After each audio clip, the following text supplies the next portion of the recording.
now I get to talk a little bit more.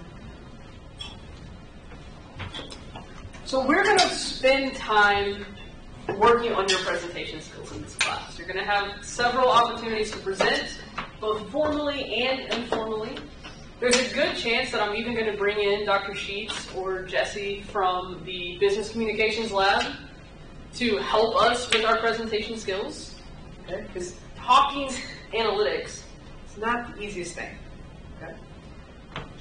As I present, you're going to see some very good presentation skills, and you're going to see some very bad presentation skills. Okay? This is sometimes the do what I say, not what I do kind of thing. So just fair warning. Because I'm teaching, so it's not exactly the presentation. Because you guys want some notes on here. But I tried at the beginning to give you some good presentation stuff, right?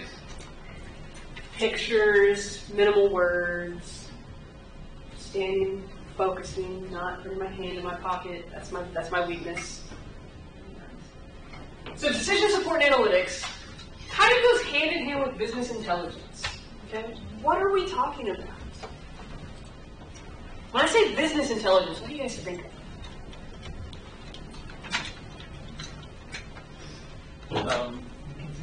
Running through Making past sense.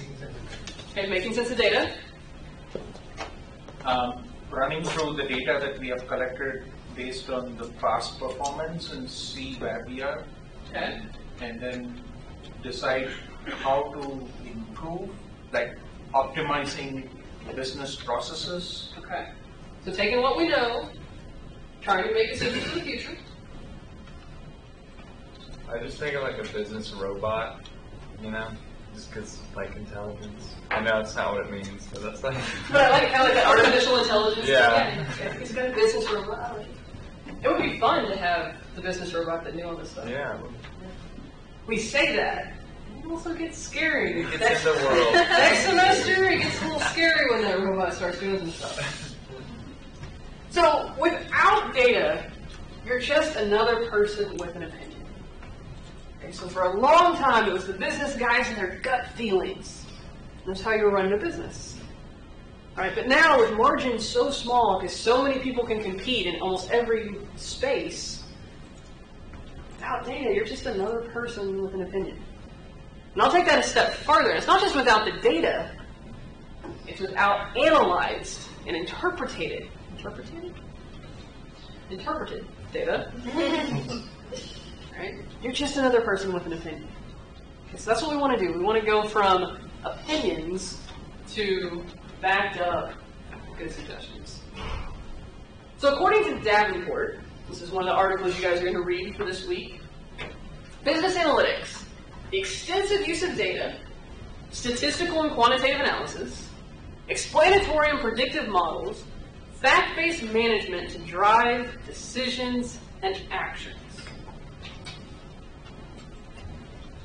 I've got a slide later that we're really going to kind of talk about this from a textbook perspective. But right here, the big difference for me between statistics and analytics. The difference between statistics and analytics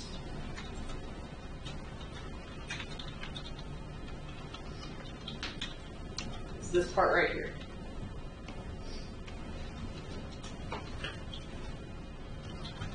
You can do statistics. Statistics are fun. We do a lot of theoretical statistics. We make models. We can predict things. But until you start to use them and make decisions with them, that's when they become analytics. Okay? For me, that's the difference. Statistics, great, but can kind of be isolated. If you go get a degree in statistics, you can never make any decisions or do any actions, and you can get a whole PhD, right? Just working on the theory. The analytics piece comes when you're actually taking those statistics, taking those models, and actually making decisions. We kind of talked about some real-world applications. Here's some more areas where analytics are used. Right? Customer acquisition, customer loyalty, pricing, supply optimization, fraud detection, churn, are people going to stay with me or leave my company? There's lots of different places where we can use analytics. Analytics, no longer just nice to have, they're becoming a necessity to have a successful business, okay? So according to Gartner, is everybody familiar with Gartner stuff? If not, Google Gartner. Okay. They're the people who basically say what's going on in IT. Okay, they publish an annual report, they're a consulting firm. They publish an annual report. I've actually got some more of their stuff later in my slides. I'm kind of saying kind of what's going on in the world of IT. So analytics are no longer just nice. So here, the more difficult the analytics get, the higher the value. Okay? Nice linear relationships. Okay? So we start out, and a lot of the stuff that I heard as you guys were kind of telling me, like analytics, what they were using, how things, was kind of this hindsight stuff, right? You were telling me, this is what has happened in the business. That's how we use analytics. Okay? And that's definitely one way to use analytics. Okay? So you've got the hindsight, the descriptive analytics. What has happened? Okay? Then we can move it a little bit further, and we can do these things called diagnostic analytics. We're going to spend a lot of time on those. But that's the why part. Okay, so this is the thing that happened. Why did it happen? Let's diagnose. Let's see what happened. Get into it. Then the question that we can go a little bit further is, let's do some predictive analytics. What will happen? So given all this historical information that I have, can I predict what should happen next? That forecasting element. And then we start to get into the data mining stuff, and we do prescriptive analytics. How can we make stuff happen? Okay. So we go from hindsight to insight to foresight. We're trying to do that optimization stuff. How can we make it happen? Okay, we see what has been happening. We figured out why. We're predicting what will. Now what are we going to do to actually make that happen? Okay. So the three types of analytics that we're really going to focus on this semester. We're going to focus on 2 out of the 3. Right, so analytics, another definition. This is a definition from your textbook. Okay. It says analytics is the scientific process of transforming data into insight for making better decisions. Right? So insight, making better decisions. So that's what's making it analytics. Okay, so we've got our descriptive analytics. Sure. If we can go back to the previous slide, yeah, prescriptive analytics. I'm just curious, maybe just jumping in here. Typically, our analytics has been reactive to something like, hey, the customer is not buying it, or how do we target our promotions or whatever. I'm just curious how we can make things happen in this whole analytics field. Seems to be, at this point of time, my understanding is we are kind of reacting to market. Yes, absolutely. If I had to put a percentage on this type of stuff, I would probably say about 50% of what's going on in analytics is the descriptive stuff. It's what's happened, maybe why did it happen. I would probably say that 48% maybe in that predictive space. We're trying to forecast, we're trying to use the analytics. The prescriptive analytics, and I've read this somewhere, I'm not totally making these numbers up. I'll find the reference. How do we make it happen, the prescriptive analytics? Maybe 2% of the companies, or maybe 2% of a company's time might be spent on prescriptive analytics. That's where people are going, but the vast majority are not. So yeah, you're absolutely right. So that being said, we're going to spend our time on descriptive and predictive analytics. We'll get to the prescriptive in a minute. Okay. So with the descriptive analytics, this is the thing that people want to gloss over. They don't want to visualize their data. They don't want to get to know their data. But really, there's a whole lot of information. Just describing your data. What does the data tell us? I'm going to say that so many times that by the end of the semester, you're going to have it running through your head when you sleep at night. What does the data tell us? Okay. examining the data, just figuring out what's going on, what has happened, right? You can learn a lot from what's happened. We don't know what's happened, it's hard to use it to make predictions. Okay? And then we can also use it to determine some, and we use causality in quotation marks there. You'll learn, if you haven't already, that correlations do not imply causations, but we can kind of get some ideas of some causalities, okay, some relationships between our attributes. We're not going to really focus on the diagnostic analysis. The main reason is we're not in a company, right? So we don't have all the information we need to kind of figure out the whys.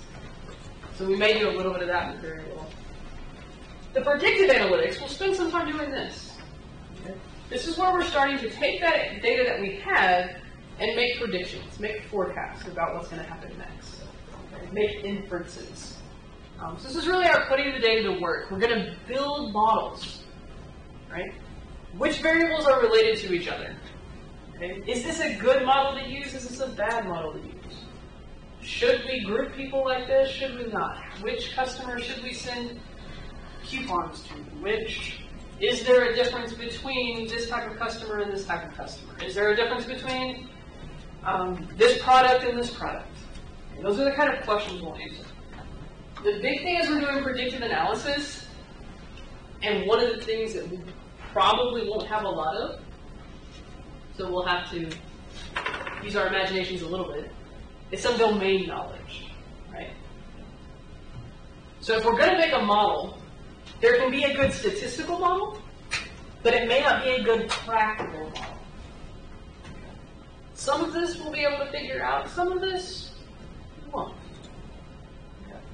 On your projects, hopefully you'll become pretty good at domain knowledge.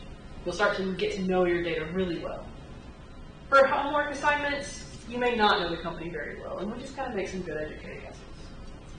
That seem fair? Those are the three big types of analytics. We do have prescriptive analytics, and that's kind of answering the why, right? We're going beyond modeling.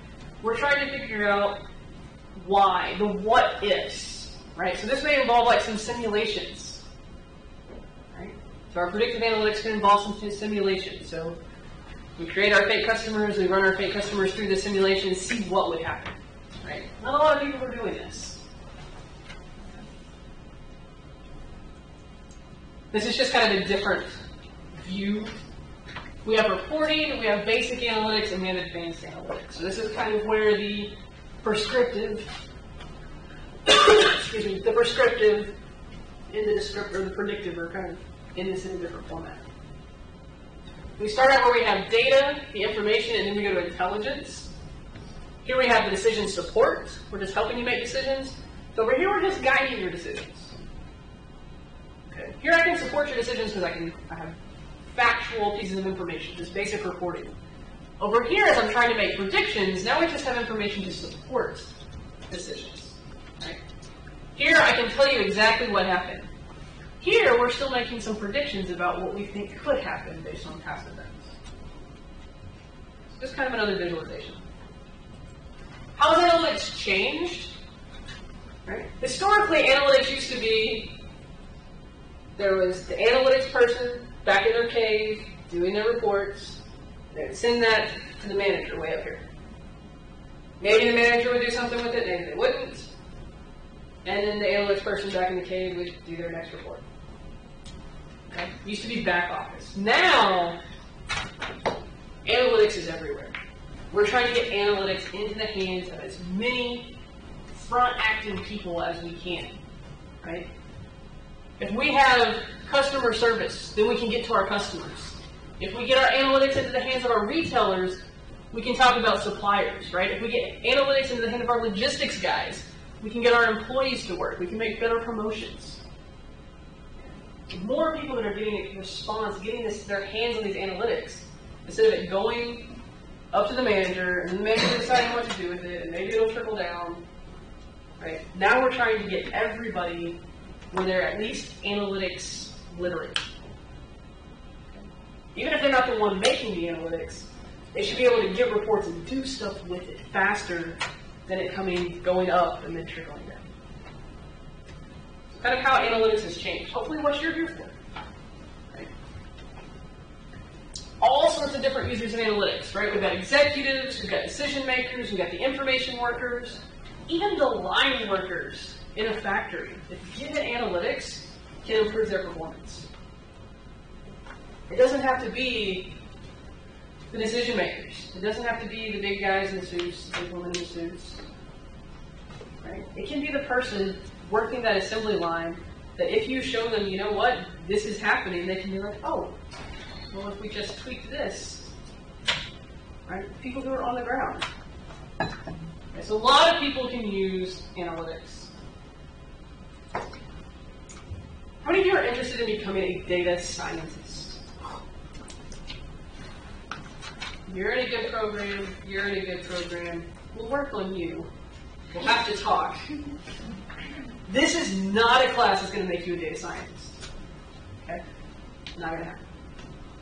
But you're on the right path. Okay? A data scientist, depending on who you ask, almost every company has a different definition of what a data scientist is. In some companies, the data scientist is the person who can do Excel the best. Sure. Okay? In some companies, the data scientist has a PhD in mathematics who can create models. In some companies, the data scientist has a PhD in programming and can program anything you want. Rarely does the data scientist have a PhD in business. But to be a real good data scientist, you need that context. You need to know the business. That's what you get out of this class. Okay? So, unicorn or hydra? This is one of Dr. Carmen's favorite things. You start to look up data scientists, the idea of a unicorn, this mythical creature, pops up. It's going to be really hard, and very expensive and time-consuming to train a true data scientist. Somebody who knows the statistical mathematical theory, somebody who has the good computer programming background, and who knows the business. Okay? It's going to take a while to get a person who can do all that. So maybe it's not one person, maybe it's a team, and that's where the hydra piece comes in. Okay. You guys know what a hydra is? Mythical creature, lots of heads. So now you have the business architects, right? You've got the team leaders. You've got the data scientists, and they do the big data, right? They've got the background, they're the meat. You might have the data architects, which is more the programmers. You've got the visualizers, right? Because there are some people who can make the most beautiful visualization and really has no idea what that underlying statistical method's happening. And you can have good visualizations. You've got those change agents, right? The people who are just actually like getting out there and getting things done. You have data engineers, right? Just somebody to get you good data so you can do the stuff with the data. Right? So maybe it's not just one person, maybe it's a team of people to create this data science team. You guys are getting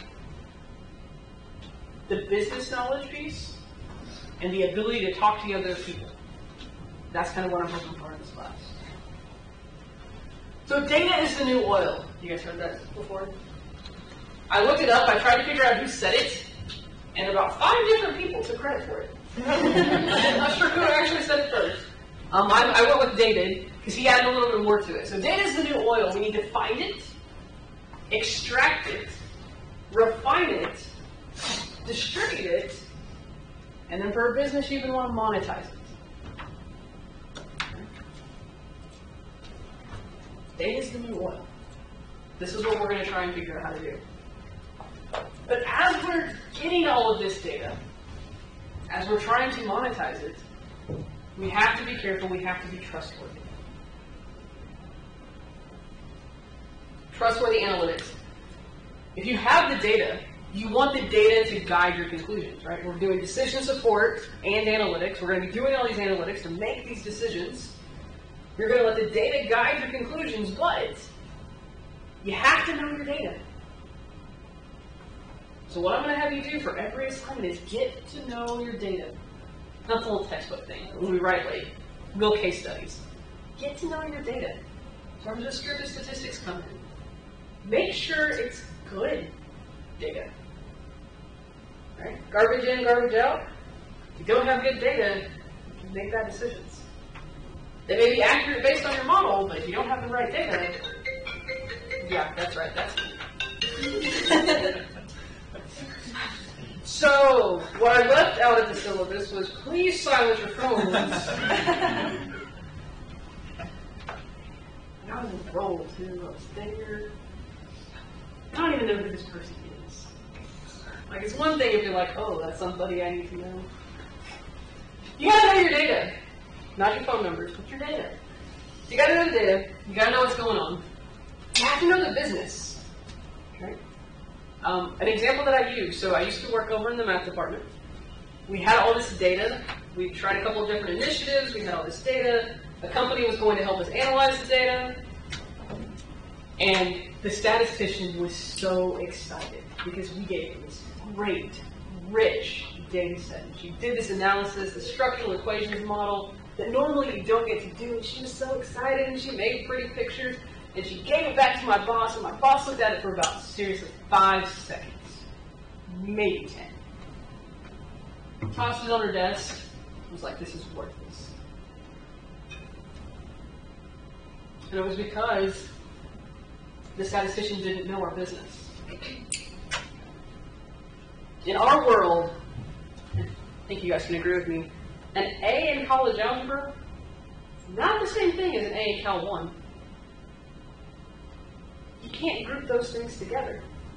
They're different things, right? That would be saying like, thinking about products, right? 100 apples is the same as 100 oranges. Not the same. You can't group them together. That person didn't know our business. Beautiful analysis. It was lovely. Great pictures. It was good. But it was meaningless because it didn't answer our business question. So we're going to focus on business questions. You have to know your customers, and that kind of goes together, right? Questions about trustworthy analytics? We're going to make decisions. We want to be able to trust what's coming out. A new approach is needed to research and analyze our data. So data used to come in this nice little format. It was all structured. It was all on Excel sheets. Everything was happy. We're nice and good. Then things started getting unstructured. Right? There was more information that you wanted. It didn't all fit nice and neat into that Excel sheet anymore. Even if it did, it wasn't numbers. It wasn't something you could just analyze real quick. Now we have data streaming at the edge. Hello, social media. We have data all the time. We have a lot of data. We have diverse data. So we went from Analytics 1.0 where we were getting data in days or hours.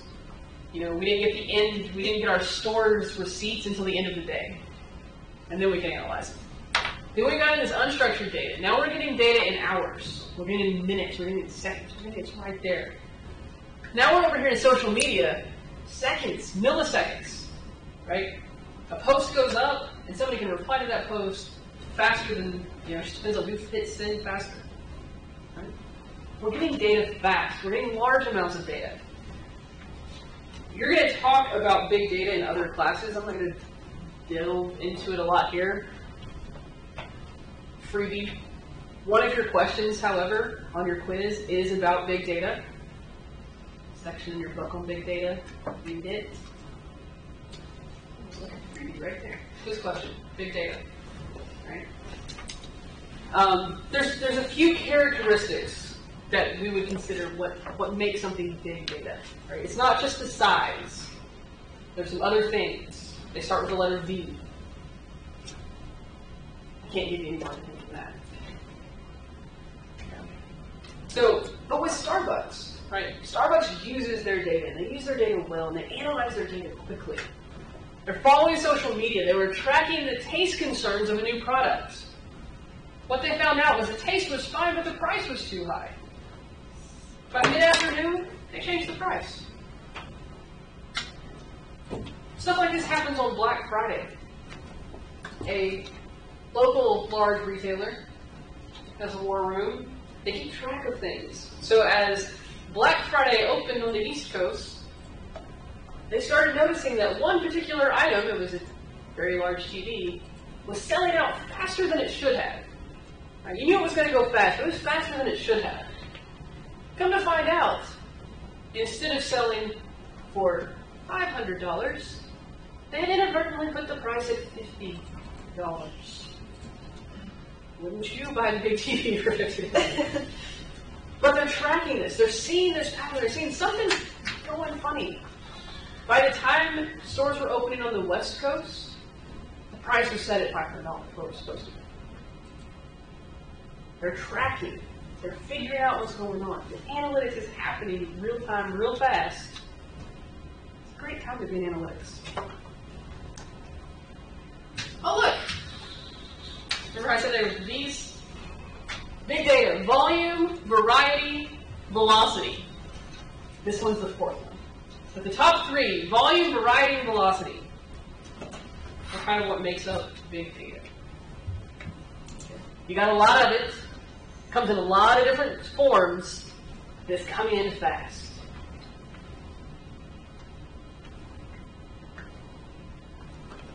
Embedded analytics.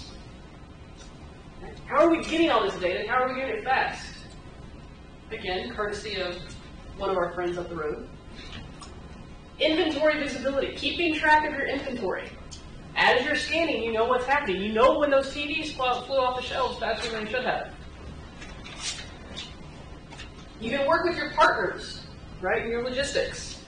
I'm getting information from you. I'm tracking things. We know where all of our shipments are. The pricing intelligence, kind of like what Starbucks did, right? This should be selling better than it is. What's wrong, right? Competitive pricing alerts, right? So not just history, but kind of what's going on that day. And then better assortments, right? So you have sales, you have history, you got predictive analytics, and really the idea here is we're going to have assortment planning. We know what we should have in our stores. What is selling? What's not? Where is it selling well? Where is it not? So there's a lot of things you can do with this embedded analytics. It's happening all the time, and we're getting it fast. Ultimately, you have to think about what is the business question. I'm going to ask you that question. So about as much as I say, what are the data telling us? I'm going to ask you, well, what's the business question? These are the things we're going to think about. Overall, so I stole this from next semester. It's the cross-industry standard process for data mining, but it really applies to what we're doing too. What we're going to be doing is a circular process. It's a cyclical process. Okay? It's not linear. We're not going to do one thing and then do the next. We can go back and we can loop around. We're going to start out.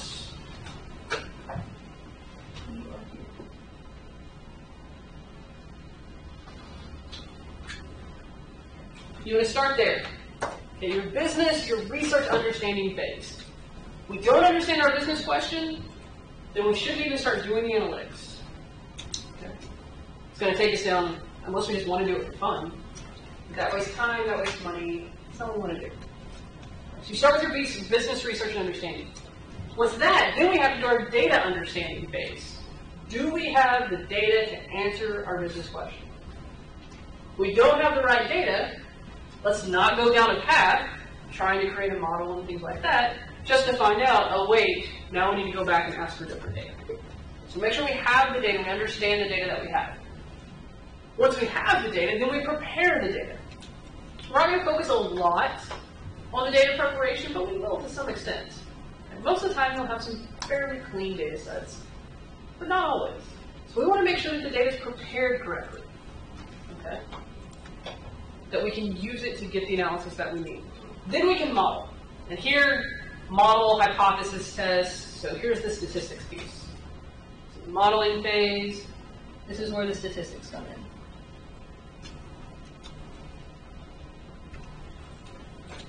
Once we have the model, once we have the statistics, then we can evaluate, is it good, is it bad? You don't want to write up a report with this, hey, we do this great model that doesn't work at all. Let me tell you about it. You think your boss would be happy with that? You think your professor would be happy with that?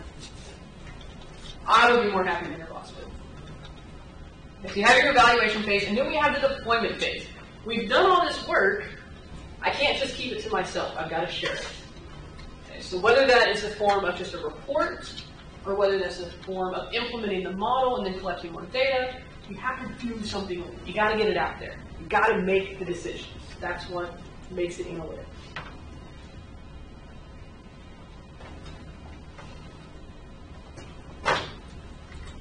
The last thing that I have for this kind of piece, I talked about Gartner earlier.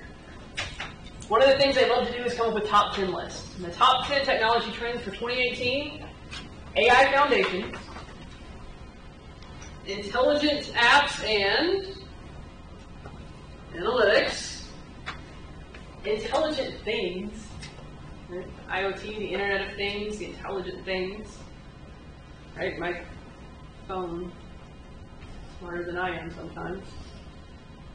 Do you have, I don't know which setting I have turned on, and the first time I had it on it was really weird. But like I got in my car and it's like 14 minutes to home. How do you know where I'm going? So now with all the data, the data privacy, and everybody's like, okay, if you want your data, you can get your data. It looks crazy. I still want to do it. I haven't yet. I haven't downloaded like my Google data. Right, but it knows where I'm going. What got really creepy was because my patterns changed over the summer. Right? Your patterns change over the summer. Right. So I visited different people over the summer. I wasn't in Fayetteville a lot. And it changed my home location. So now my home is a frequently visited location. And I'm like, pretty sure my name's on the title. Yeah, no, it's a frequently visited location because I wasn't there as much over the summer. I was somewhere else. And that place became my home. And I'm like, I don't know. So yeah, so the intelligent things. You got the digital twin, the cloud to edge, cloud to the edge. So that was kind of the idea of the social media that we're getting out there and everything there. Conversational platforms, immersive experiences. How many of you guys have heard of this one? Do you have a question or you just? Oh, yeah, I thought you were asking. I did. So okay, yeah. So how many of you guys have heard of blockchain? There you go. We have, shameless plug for the department. We have some courses in blockchain that are becoming very cool. Also, in September, the end of September, we have this thing called a blockchain hackathon. I'll tell you more about it. If you're in Dr. Wang's Monday class, you'll learn even more about it. But it's fun. Basically, companies come, you get to learn blockchain for the day, and then try to solve one of their problems, company problems. So it's really cool. Things that are event-driven and then continuous and adaptive risk and trust. So these are kind of the top 10 things. We offer courses in 2 of those. 3 if you like to hang out at the McMillan Innovation Studio.